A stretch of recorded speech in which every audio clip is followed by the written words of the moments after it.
Hi, everyone. It's Miss Mary. We are on day two of the book Counting Coup by Joseph Medicine Crow, Becoming a Crow Chief on the Reservation and Beyond. And so we are on chapter two today, starting with chapter two, called Counting Coup. My tribal enrollment name is Joseph Medicine Crow. My enrollment number is 3378. The first white people who met my people called us crows, but our tribal name is Abzaroki, which means children of the large beaked bird. I'm a member of the Whistling Water Clan, one of the 10 clans in the Crow Nation. I have lived for more than 90 years on the Crow Indian Reservation. Our traditional homeland is a vast area that stretches across much of present day Wyoming and Montana. The reservation is much smaller than that, but it is still large and wonderful tract of land in the southeastern corner of Montana. Its lush meadows and wooded hills are full of wildlife. Once ideal buffalo country, today our pastures nourish the horses that remain so much a part of Crow life, as well as vast herds of beef cattle that now graze where buffaloes once roamed. We Crows believe our country is the best place on earth, a gift to us from the first maker who created the world and then divided it among, the various peoples who came into habitat it. Our country is neither too hot in the summer nor too cold in the winter. It has beautiful mountains and many lakes and rivers filled with clear, cold water. The first maker wished to test our courage, so he surrounded us with several of the most numerous, fearsome, and militant Indian tribes on the northern plains. As a result, generation after generation of our outnumbered Crow warriors had to defend their homeland against Sioux, Cheyenne, and Blackfeet war parties, intent on capturing our splendid horses and our beautiful women. Warfare was our highest art, but Plains Indians' warfare was not about killing, it was about intelligence, leadership, and honor. Before the government established the Crow Reservation in 1884, the Crows had lived as nomads, traveling here and there, hunting buffalo, going on the warpath, capturing enemy horses, counting coup, enjoying their particular way of life. It was a good life, I think, but when reservations were established, they were required to forget all the old ways and live like white people. They had to start farming, learn English, and become Christians. It wasn't easy. In their minds and their hearts, they were still living in the past, still cherishing their traditional religion, philosophy, and way of life. So when the United States government forbade them to dance, sing, speak their language, or carry on their culture traditions, the old people would just hide and continue to do things the way they used to do them. For that reason, all the boys of my age on the Crows Reservation were brought up in two ways at the same time. We were raised to be warriors, but we were also expected to succeed in the white man's world. In a way, then I have walked in two worlds my entire life. I was introduced to my expected role as a Crow warrior very early. In fact, it is my earliest memory and dates back to about 1990 when I was 5 or 6 years old. The Yellowtails and some neighbors who lived across the river from us, the Covers Up family, decided to go to Pine Ridge Indian Reservation to visit the Sioux. We got to a train and went to Edgemont, South Dakota, where some Sioux were waiting for us. They took us in wagons to Pine Ridge. After a trip of about 2 or 3 days, we got to a camp where the Sioux had a big celebration going on. An arbor, a shelter of poles and brush, had been set up to protect the audience from the sun while they were watch the dancing. When we got there, they invited us to sit under the arbor. While we were sitting there watching, a man stepped out in the middle of the dance circle with a little boy all dressed up in a beaded outfit, leggings, vest, and moccasins. It became very quiet. Everyone was watching them. All of a sudden, the man started pointing in our direction. My grandfather said, "Ho," means come, and dragged me out into the middle of the dance arena. I was really scared. After my grandfather and the Sioux man talked a few moments in sign language, the Sioux man grabbed me by one arm. Another Sioux man got my other arm, and they put me on the ground flat on my back. By then I was kicking and screaming, and then while they were holding me down, another man picked up the little Sioux boy and sat him on my chest. The boy began whacking me on the head with a stick. He was counting coup on me. Coup, pronounced coup, coup is a French word that means to touch. To a Plains Indian warrior, to count coup means literally to touch the enemy. To count coup, a warrior might kill an enemy, injure him, struggle with him, or merely touch him. It was only by counting coup that the Plains Indians men would become famous warriors or renowned chiefs. Of course, I knew none of this at the time of the little Sioux boy counted coup on me. After hitting me a few times, the Sioux boy got up and I was allowed to get up. Then the Sioux man took off the boy's beaded head clothing and put it on me. Looking back on that day, I guess I was the last Crow on whom the Sioux counted coup. It was a very symbolic moment, a great honor to me and my family. It showed that the Sioux, like the Crow, were keeping the tradition of counting coup alive symbolically, even though the old intertribal warfare was over. But at the time, I was a bewildered little boy who was very grateful to return to my seat under the arbor. Visiting other tribes, even former enemies, was not unusual in the early reservation days. Crows visited Sioux, Cheyennes visited Crows. After all, we had a shared heritage and great respect for one another.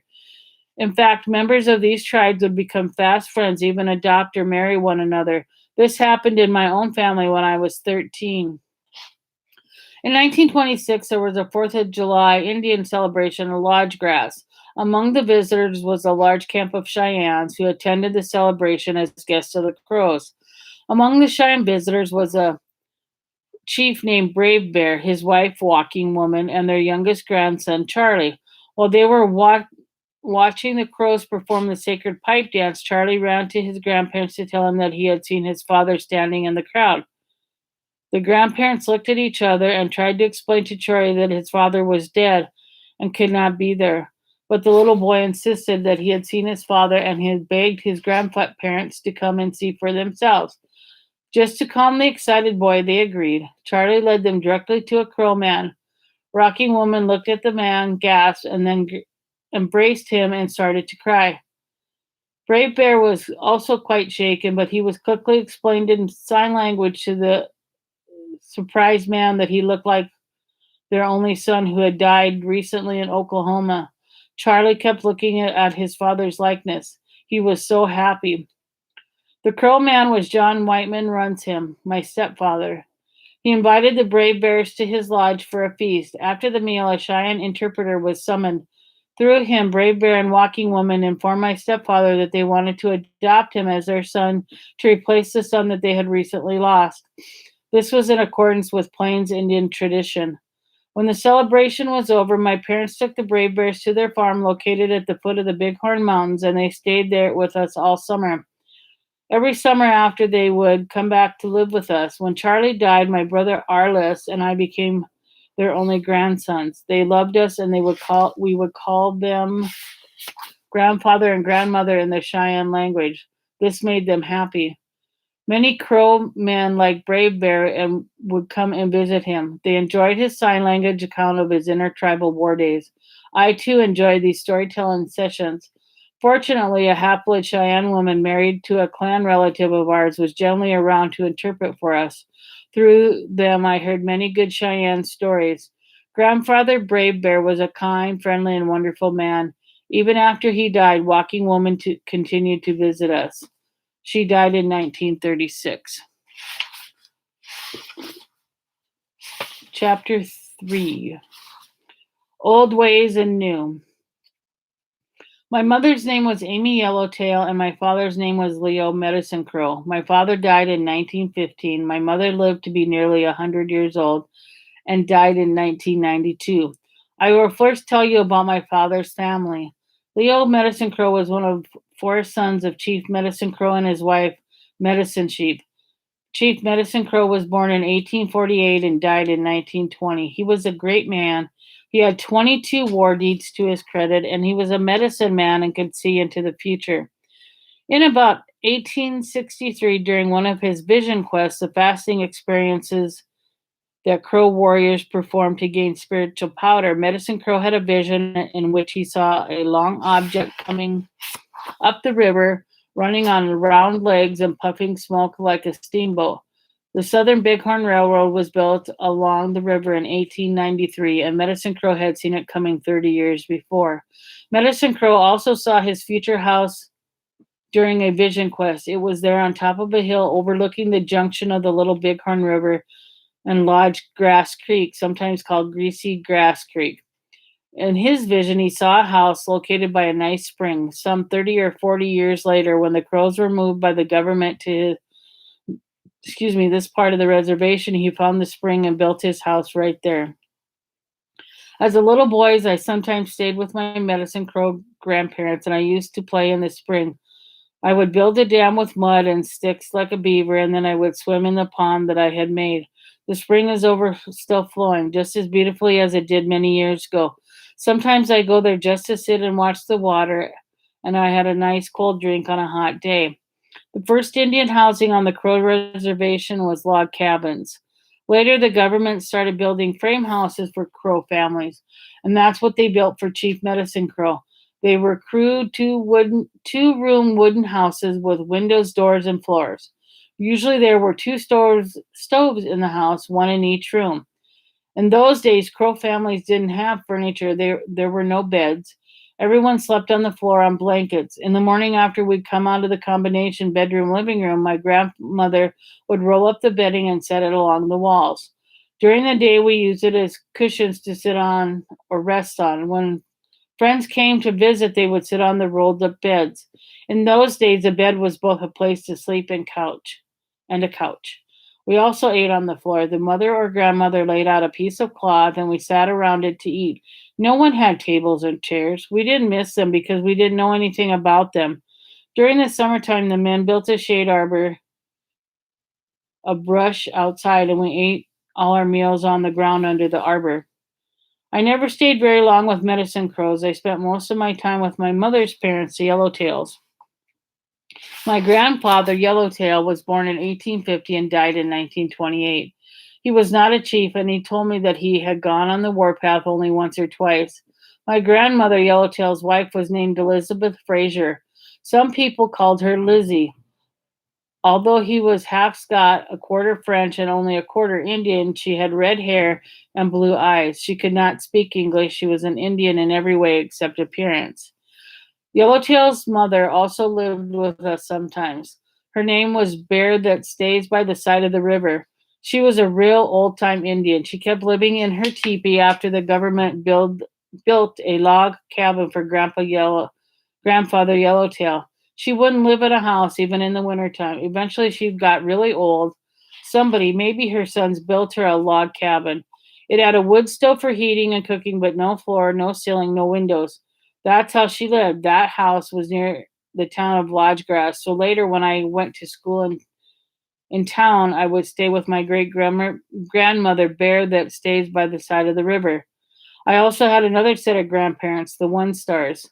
One Star was at one time married to my great grandmother.